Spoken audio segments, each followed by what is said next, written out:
Emilio, nosotros sabemos que además de la problemática social que generan las políticas neoliberales, hay otra cuestión que tiene que ver con el desalojo del mercado del trabajo, con la falta de trabajo, que tiene mucho que ver la tecnología.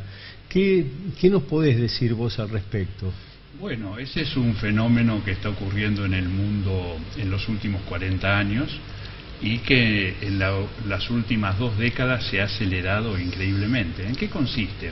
Consiste en el reemplazo de funciones físicas y de funciones intelectuales que antes realizábamos los seres humanos en el mercado de trabajo. Por eso, la tendencia en el mercado de trabajo es a que la demanda de trabajo disminuya de manera permanente. Eso, como bien explicaba Humberto, es la base que permite la precarización. Cuando vos perseguís un bien escaso, estás sometido a cualquier tipo de abuso. Yo les voy a dar un ejemplo. Unos pocos años atrás hice un trabajo en un ingenio del norte de Salta. En este ingenio, hablando ahí con los operarios, que eran hijos y nietos de otros operarios, hasta fin de la década del 60 trabajaban 20.000 personas. A principios de los 70 se incorporó la cosechadora integral.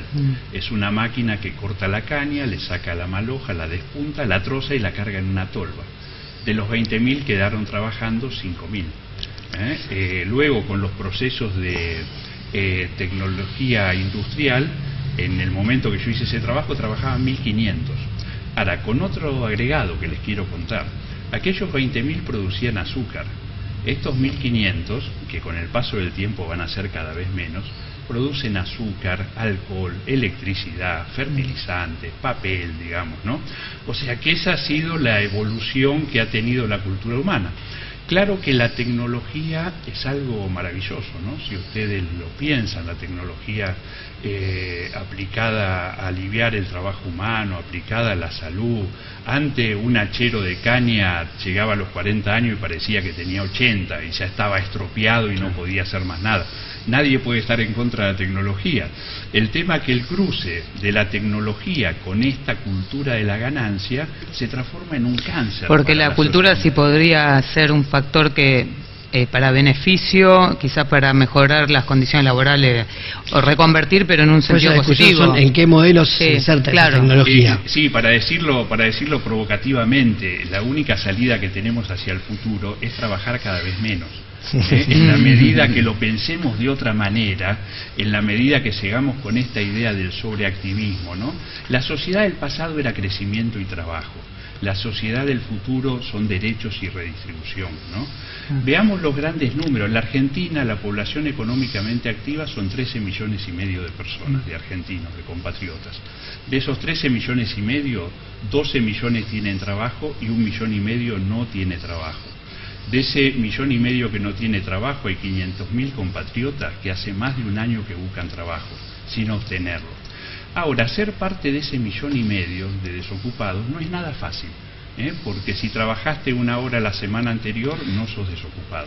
En las estadísticas. Las estadísticas, como lo levanta la EPH. Si cobrás una asignación universal por hijo, no sos desocupado. Si cobrás un seguro de empleo, no sos desocupado. Es bien difícil ser un desocupado en América Latina. Entonces, nosotros... Para las estadísticas. Sí. Claro, pero las estadísticas también marcan otras cosas, ¿no? Por ejemplo, marca que a ese 1,5 millones de compatriotas se le suma 1.200.000 que están subocupados, que trabajan muy pocas horas, lo cual no le permite sostener, ¿no?, su familia.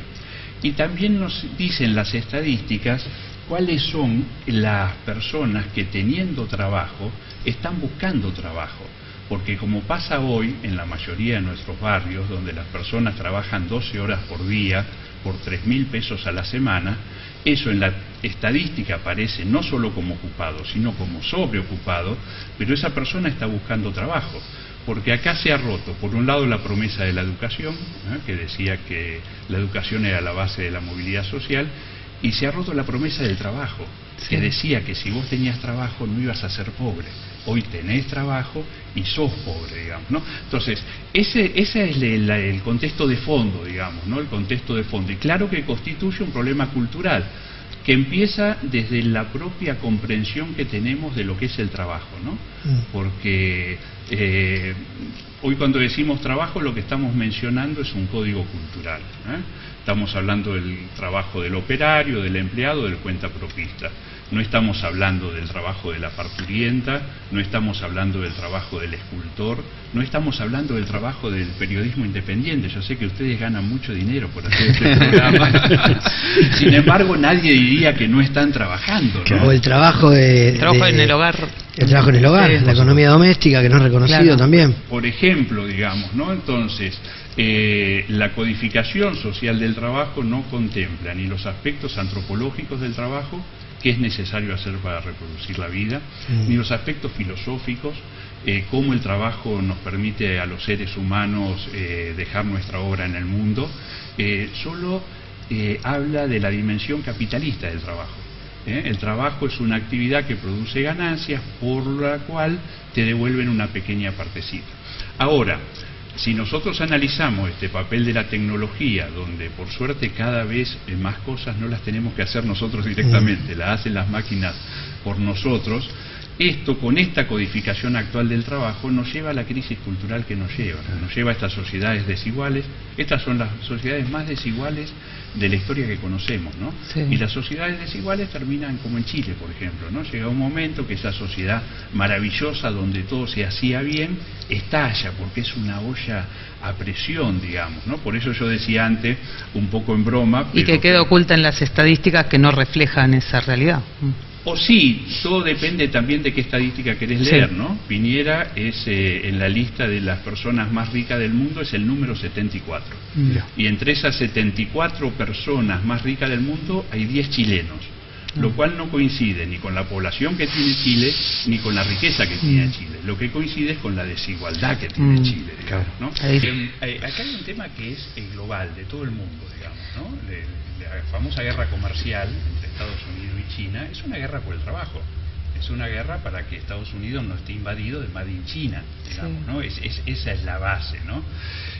Ante esta realidad mundial, que es el fin de un modelo cultural, y si los seres humanos somos capaces, como dice Humberto, haremos nacer otro o no, ha habido en la Argentina distintas maneras de abordar este incendio.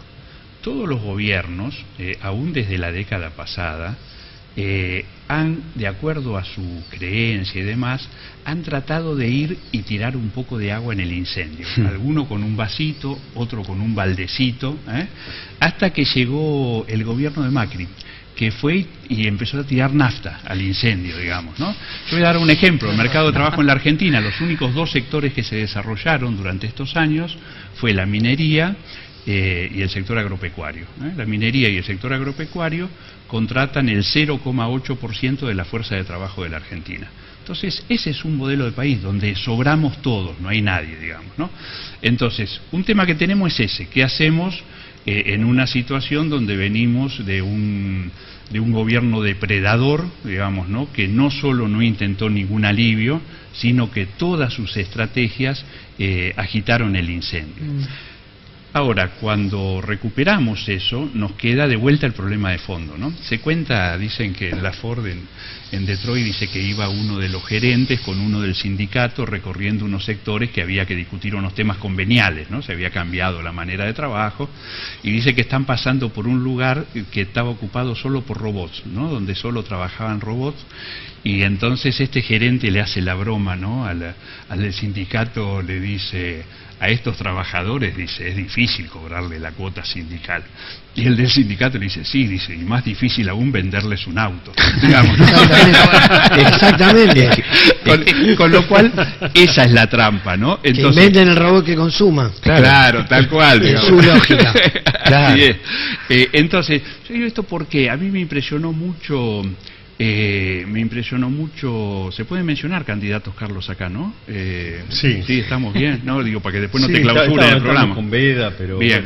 No, me impresionó mucho una cosa que dijo Alberto Fernández. Candidato. Claro, Alberto Fernández dijo que el desafío no era ser mejores que Macri, que eso lo podía lograr cualquiera, que el desafío era ser mejores que ellos mismos, digamos, ¿no? Y eso está muy bien dicho si luego tuviera una expresión en política, ¿no? ¿Por qué?